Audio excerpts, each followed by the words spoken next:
Hello friends, जय माता दी। आज हम बताएंगे मार्गशीर्ष महीने की व्रत कथा।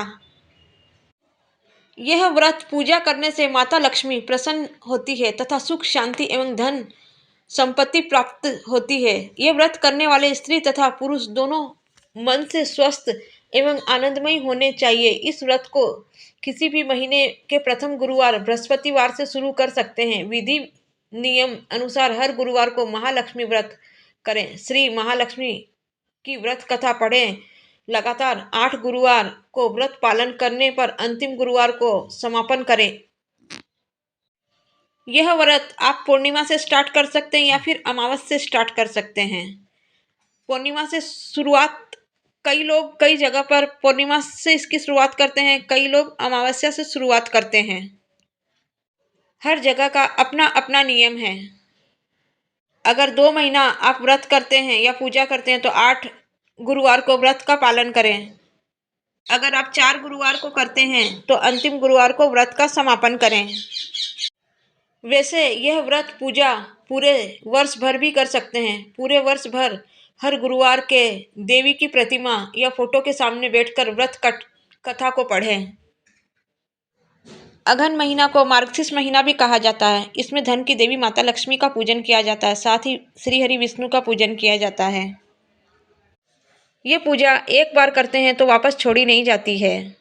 माना जाता है हर साल में जो गुरुवार आता है अगहन महीने का, उसमें ये पूजा विशेष बेहद ही शुभ फलदायी होती है और इसे छोड़ा नहीं जाता है। एक बार पकड़ लिए तो इसे छोड़ना नहीं चाहिए। उपवास करें या न करें, लेकिन पूजा अवश्य करें। इस पूजा को करने के लिए किसी ब्राह्मण या पुरोहित की जरूरत नहीं पड़ती है। आप इसे घर पे ही माता लक्ष्मी की मूर्ति को स्थापित करके आप घर पे ही ये पूजा करें। एक चौकी में लाल पीला कपड़ा बिछा के माता लक्ष्मी की श्री हरि विष्णु की मूर्ति को स्थापित करें। साथ ही कलश स्थापना की का भी बेहद ही महत्व है। माता को 5 प्रकार के ड्राई फ्रूट मौसमी फलों का भोग लगाएं। धूप दीप दिखाकर पूजा अर्चना करें। ध्यान रखें, देवी की प्रतिमा को या फोटो को पूर्व दिशा में मुख करके या फिर उत्तर दिशा में मुख करके स्थापना करनी चाहिए। इस व्रत कथा की पुस्तक में फोटो है, उसे भी सामने रखें तथा पूजा प्रारंभ करें। कुछ लोग इस व्रत को केसरी व्रत भी कहते हैं, परंतु इस व्रत में किसी खास रंग के परिचय का कोई जरूरत नहीं है, पर गुरुवार को पीला पहने ये सर्वोत्तम है। इसके अलावा महालक्ष्मी मंत्र, चालीसा, आरती इत्यादि का भी पाठ करना चाहिए, लेकिन कथा बेहद ही आवश्य है। कथा सुनने से आपको पूजा का पूरा फल प्राप्त होता है। तो आइए महालक्ष्मी माता की आज की व्रत कथा सुने। व्रत कथा को थोड़ा ध्यान से सुने, थोड़ा विस्तार से सुने, क्योंकि आधी अधूरी जानकारी कोई फायदे की नहीं होगी, इसलिए कथा विस्तार से सुने। श्री महालक्ष्मी की व्रत कथा, गुरुवार की व्रत कथा। इसे श्रवण और पाठन करने से दुख दरिद्रता दूर हो जाती है। श्री महालक्ष्मी माता की कृपा से सुख संपत्ति ऐश्वर्य प्राप्त होता है। मन की सभी इच्छाएं पूर्ण होती है। श्री महालक्ष्मी माता के अनेक रूप तथा नाम हैं। भूतल में वे छाया, शक्ति, तृष्णा, शांति, जाति, लज्जा, श्रद्धा, क्रांति, वृत्ति, समृद्धि, दया, तृप्ति, माता, अधि, शास्त्री एवं लक्ष्मी के रूप में स्थित है। उन्हें प्रणाम करते हैं। कैलाश पर्वत पर पार्वती, क्षीर सागर में सिंधु कन्या, सर्वलोक में महालक्ष्मी, भूलोक में लक्ष्मी, ब्रह्मलोक में सावित्री, ग्वालों में राधिका, वृंदावन में रासेश्वरी, चंदनवन में चंदा, चंपक वन में गिरजा, पदवान में पद्मा, मल्टीवा में मालती, कुंदन वन में कुंदती, केतकी वन में सुशीला, कुंदन वन में कुंदमाला, राजप्रसाद में राजलक्ष्मी और घर घर में गृह लक्ष्मी इस विभिन्न नामों से पहचानी जाती है। इस तरह सर्वथा चारों ओर सर्वभू में सुपरिचित माता श्री महालक्ष्मी की यह कथा है। अब हम इसका श्रवण पाठन करेंगे। भारतवर्ष के सौराष्ट्र में देश में द्वापर युग की यह कहानी हुई है।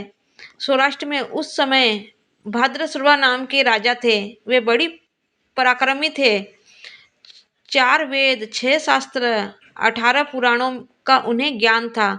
उनकी रानी का नाम सुचंद्रिका था। रानी दिखने में अति सुंदर थी और सुलक्षणा थी तथा पवित्रता भी थी। उस दोनों को 7 पुत्र तथा उनके बाद एक कन्या का वरदान मिला था।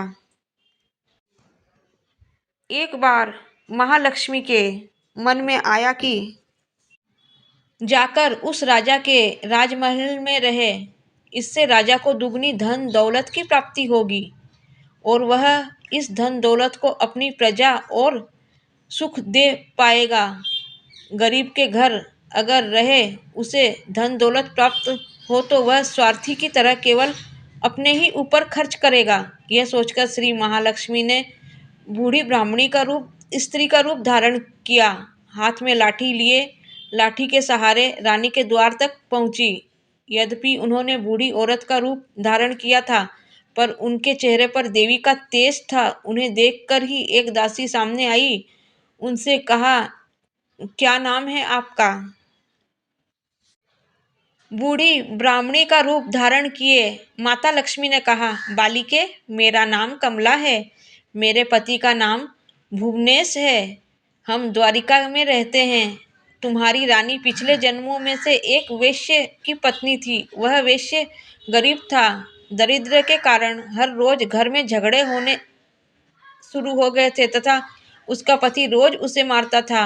इन बातों से तंग आकर वह घर छोड़कर चली गई। तब वन जंगल में खाली पेट भटकते ने लगी। उसका इस दुर्दशा पर मुझे दया आई। तब मैंने उसे सुख संपत्ति देने वाली श्री माता लक्ष्मी की कथा सुनाई।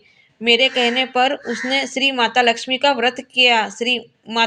माता लक्ष्मी प्रसन्न हुई। उसकी गरीबी दूर हुई। उसका घर संसार दौलत संपत्ति से भर गया। बाद में पति पत्नी दोनों परलोक सिधारे। लक्ष्मी व्रत करके ने के कारण लक्ष्मी लोक में रहे। उन्होंने जितने साल महालक्ष्मी का व्रत किया, उतने हजारों साल उन्हें सुख भोगने को मिला। इस जन्म में उनका जन्म राजघराने में हुआ था, परंतु वह श्री महालक्ष्मी का व्रत करना भूल गई थी।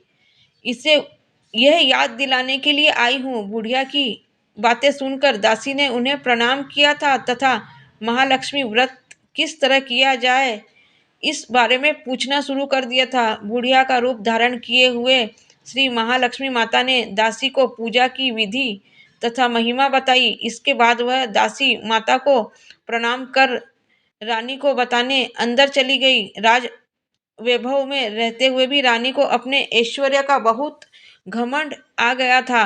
यद्यपि तथा अधिकार की वजह से वह उन्मत्त हो गई थी। दासी द्वारा बताई गई बुढ़िया की बातें सुनकर यह आग बबूला हो गई तथा राज द्वार पर आकर बुढ़िया रूपी महालक्ष्मी पर गुस्सा होकर बरस पड़ी।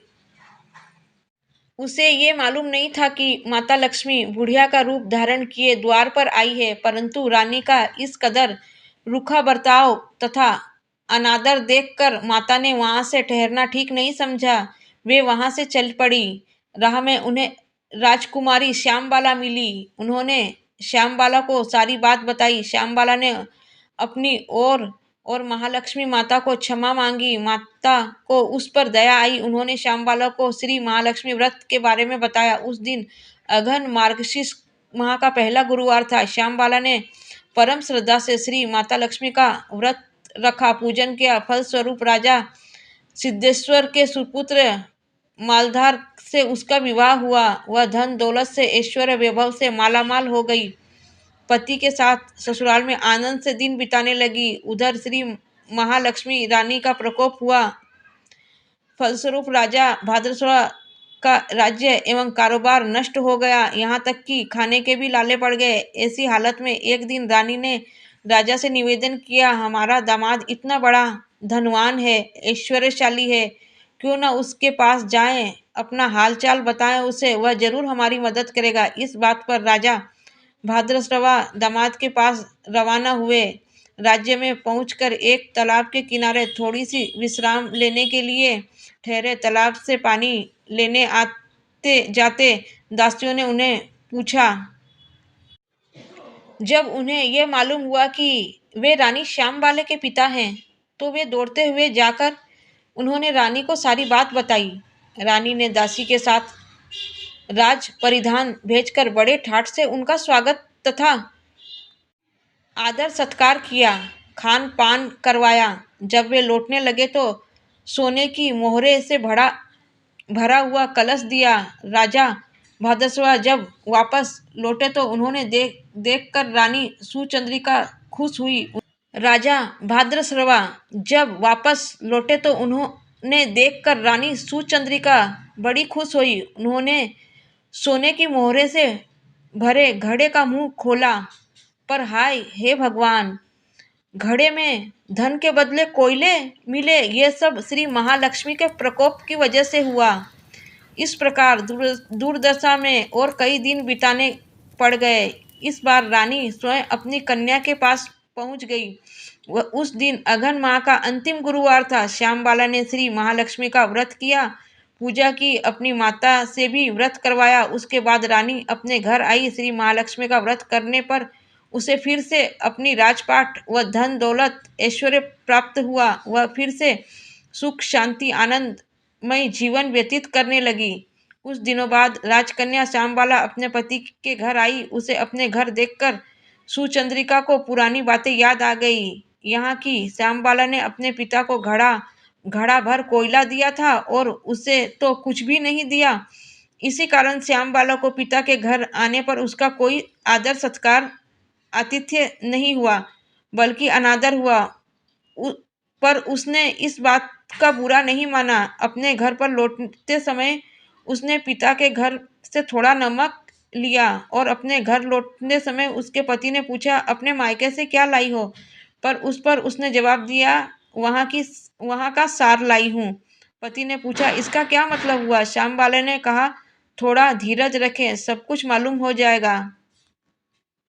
उस दिन श्यामबाला ने सारा भोजन बगैर नमक डाले बनाया था। तब श्यामबाला ने पति से कहा, यही है वह मायके से लाया हुआ सार। पति की यह बात सही लगी। फिर वह दोनों हंसी मजाक करते हुए भोजन करने लगे। माना जाता है कोई भी व्यक्ति इस तरह जो भी श्रद्धा भाव से माता लक्ष्मी का पूजन करे उसे माता लक्ष्मी की कृपा प्राप्त होती है। सुख संपत्ति समृद्धि शांति प्राप्ति होती है, सभी मनोकामनाएं पूर्ण होती है। परंतु यह सब प्राप्त होने पर माता की पूजा को भूलना नहीं चाहिए। हर गुरुवार को पाठ व्रत अवश्य करना चाहिए। इस तरह महालक्ष्मी की महिमा भक्तों की मनोकामनाओं को पूर्ण करती है। इस प्रकार श्री महालक्ष्मी की गुरुवार की कथा संपूर्ण होती है। सभी भक्तों पर माता लक्ष्मी की कृपा बनी रहे। धन की देवी माता लक्ष्मी ऐश्वर्य प्रदान करने वाली होती है। सभी भक्तों पर, सभी के परिवार पर माता लक्ष्मी की कृपा बनी रहे। दूसरे दिन स्नान करके कलश के पत्तों को निकालें और घर के अलग अलग जगह रखे पानी को अपने पेड़ पौधों में डाल दें, तुलसी की क्यारी में डाल दें। जिस जगह पर पूजा की हो वहाँ हल्दी कुमकुम छिड़क कर 3 बार प्रणाम करें। इसी प्रकार हर महीने के हर गुरुवार को करें। मार्गशीर्ष अघन माह के 4 गुरुवार को चारों और 5 हो तो पांचों को इसी प्रकार पूजन करें। पद्म पुराण में कहा गया है कि जो कोई भी भक्त हर वर्ष श्री महालक्ष्मी का पूजन व्रत करेगा उसे सुख संपदा और धन की कोई कमी नहीं होगी। ऐसी ही सही और सटीक जानकारियों के लिए हमसे बने रहें। चैनल पे नए हैं तो सब्सक्राइब कर लें। वीडियो को एक लाइक करके महालक्ष्मी अवश्य लिखें। मिलते हैं अगले वीडियो के लिए, तब तक अपना ख्याल रखें।